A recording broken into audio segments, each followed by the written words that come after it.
2015, c'était au cours d'une séance du début d'année que j'avais enseigné sur la conviction. Je me rappelle bien, nous étions à CCV. J'ai défini la conviction comment?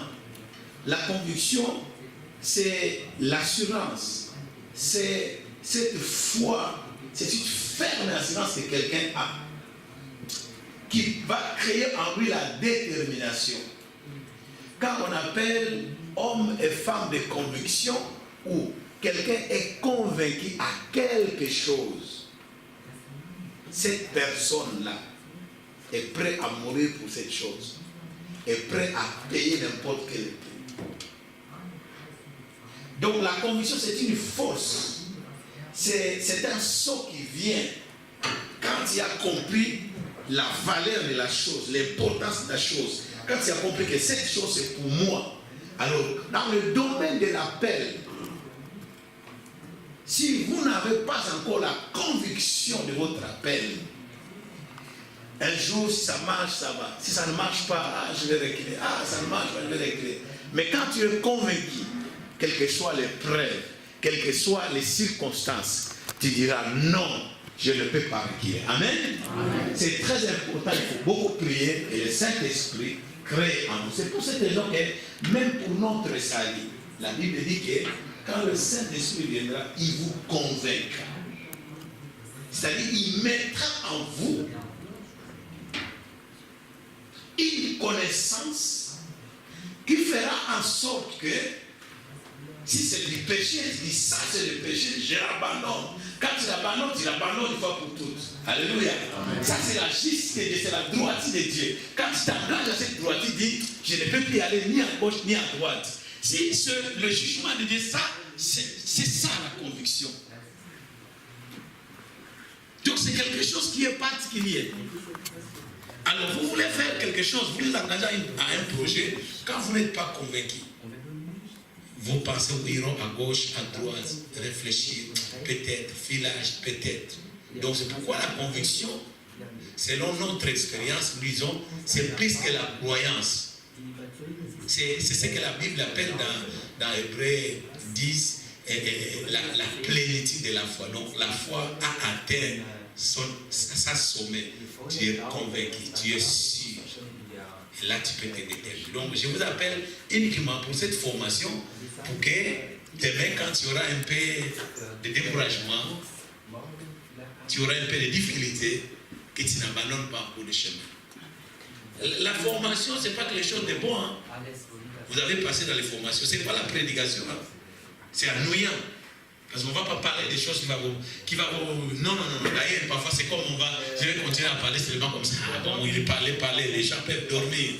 Moi, je suis à la formation à BNP là. Bon, je suis allé avoir seulement le papier pour dire vrai, parce que ce n'est pas mon niveau vraiment. Hein, ce n'est pas mon niveau, les choses qu'on apprend. Mais on apprend toujours. Même si ce n'est pas ton niveau, mais tu apprends toujours. Mais puisque je vais les papiers des Allemands, diplômes des Allemands, donc je l'apprends.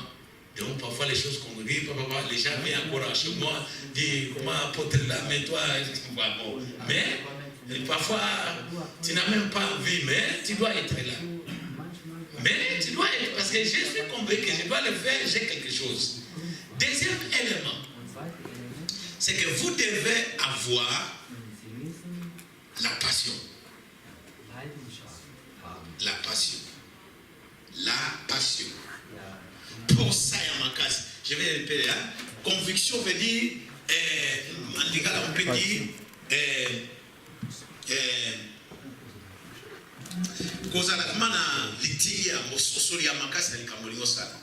bon, passion est pour ça. Il y a mon thème. La passion, c'est au-delà des simples sentiments.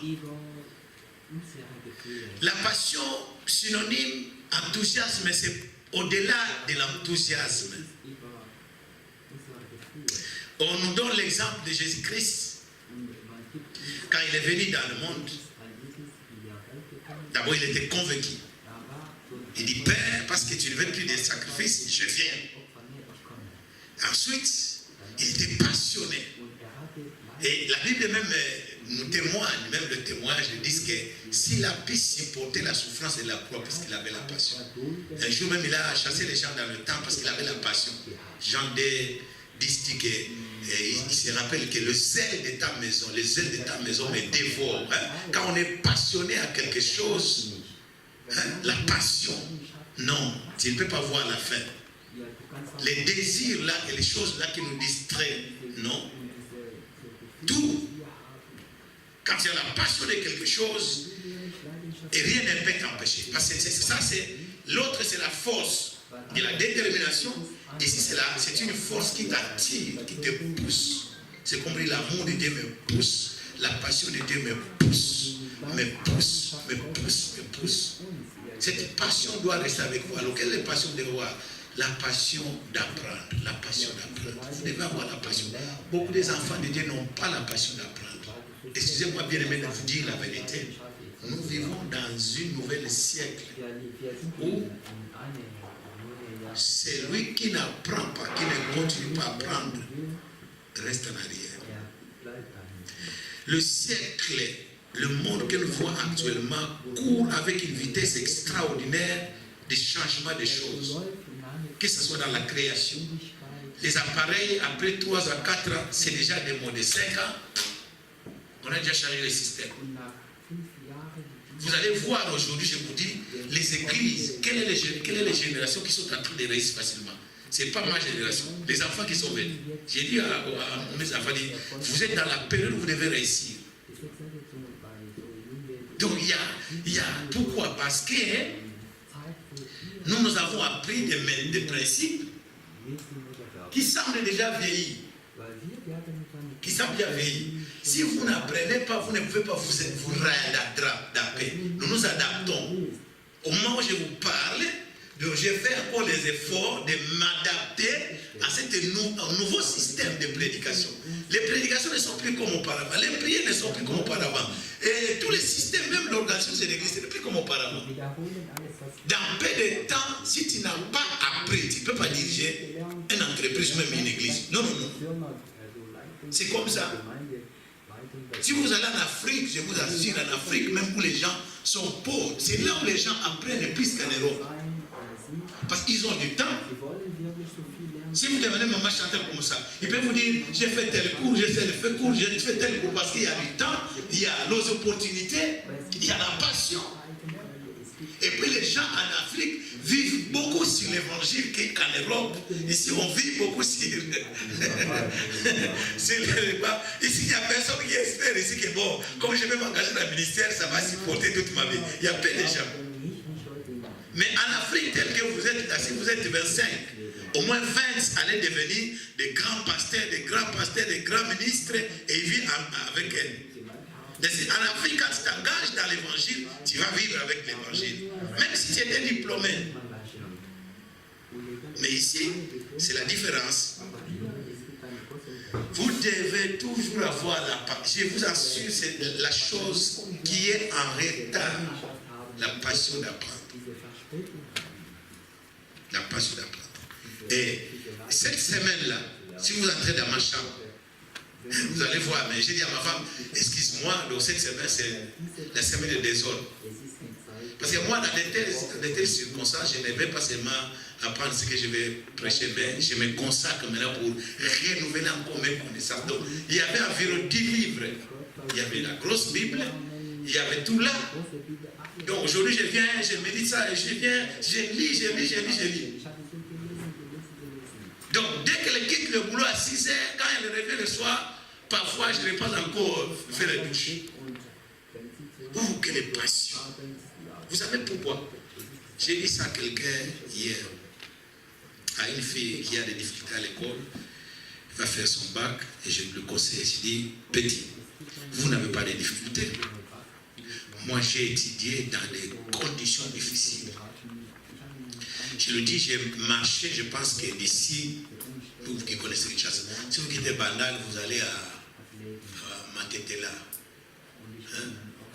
Je pense qu'ici, Stuttgart, c'est paix. Hein? C'est paix, n'est-ce pas? Hein? Oui? Vous, hein? Bon, faites plaisir. Faites de Stuttgart. Chaque jour, vous qui connaissez ça, vous savez, non? Chaque jour, vous allez, vous rentrez, vous n'avez pas mangé. Hein? Quand vous allez revenir, vous allez prendre votre tasse de thé. Une tasse de thé avec un morceau de pain comme ça, c'est fini. Après, tu vas manger le soir. Mais tu dois l'étudier. Tu dois revenir. Chaque jour, tu n'as pas de soucis. Tu es déterminé. Je l'ai fait 3 ans. Vous comprenez ce que je vous dis? Donc tu vas le matin, tu dois te réveiller. Je pense que je me réveillais vers 6h ou 5h là, parce qu'au moins tu dois compter 2h30, 3h de marche. Ce n'est pas les marches jouées. Vous marchez vraiment. Vous marchez une demi. Si ce jour-là tu as eu la chance d'attraper un bis, 2 bis comme ça, mais tu dis oh. Mais ce qui nous motivait, c'est je vais être intelligent. Et j'ai dit à cette fille, je voulais être intelligent moi. Et j'ai dit à la fille, même si mes études, je n'ai pas la grâce d'aller là et terminer les universités, mais j'ai dit, je vais continuer à apprendre à être intelligent comme quelqu'un qui avait achevé ses études. C'est pourquoi je suis très équilibré pour moi. Je suis très équilibré. Je ne suis pas les complexes. Donc vous devez, cette Bible-là, j'ai dit, vous devez la connaître, la Bible. Vous devez la connaître, la Bible. Vous devez la... Je sais ce que je dis. Soyez déterminés. Amen. Donc ça, c'était le 3e élément que vous devez maintenir pour terminer ce cours. C'est que vous devez être habité avec la vision de l'excellence. Vous habitez par ces 3 éléments. Ces 3 éléments. Quand vous voulez vous engager dans un projet, quand vous vous engagez dans cette étape d'apprendre les 3 éléments, conviction, passion, excellence. L'excellence, c'est quoi? L'excellence, c'est quelqu'un qui a, c'est l'esprit de perfection. Quelqu'un qui veut quelque chose qui est bon, qui est joli. Okay? Quelque chose qui est parfait. Okay? Le verbe c'est exceller, aller de l'avant. L'excellence c'est la plénitude. Donc, qu'est-ce qui fait décourager beaucoup de gens de continuer à apprendre? Ils n'ont pas le Dieu d'excellence. Il fait la chose, dit bon, ça suffit, hein? Voilà, je voyais frère Claude qui jouait la guitare ici. Ça sonne bien, papa. Tu vois? Je pense que tu as senti que tu joues bien. Tu as compris? Je ne sais pas si vous avez senti cela. Mais là, comme la sonorisation n'est pas comme ici, vous ne pouvez pas découvrir qu'il joue bien. Tu vois la différence? Amen. Amen. Bon, moi je sais la différence. Il joue déjà là, mais ça ne sonne pas comme ça sonne ici. Et quand je dis, mais qui joue la batterie là? Mais je dis, oh, mais c'est Claude. Mais pourquoi ça ne sonne pas comme ça là? Peut-être la guitare est différente. Peut-être la sonorisation est différente. C'est ça l'excellence. Donc, quelqu'un qui veut toujours perfectionner, qui veut toujours aller de l'avant, qui veut toujours faire le meilleur, qui veut toujours faire le mieux. Donc, pour apprendre, c'est un stimulant. Ça va te stimuler à faire que bon, j'ai la connaissance, je connais ça, mais je vais encore apprendre pour rendre la chose plus parfaite, plus excellente. Ce sont des éléments motivateurs. Dis motivateur. Je suis motivé. Gloire au Seigneur. Amen. Acclamons le Seigneur.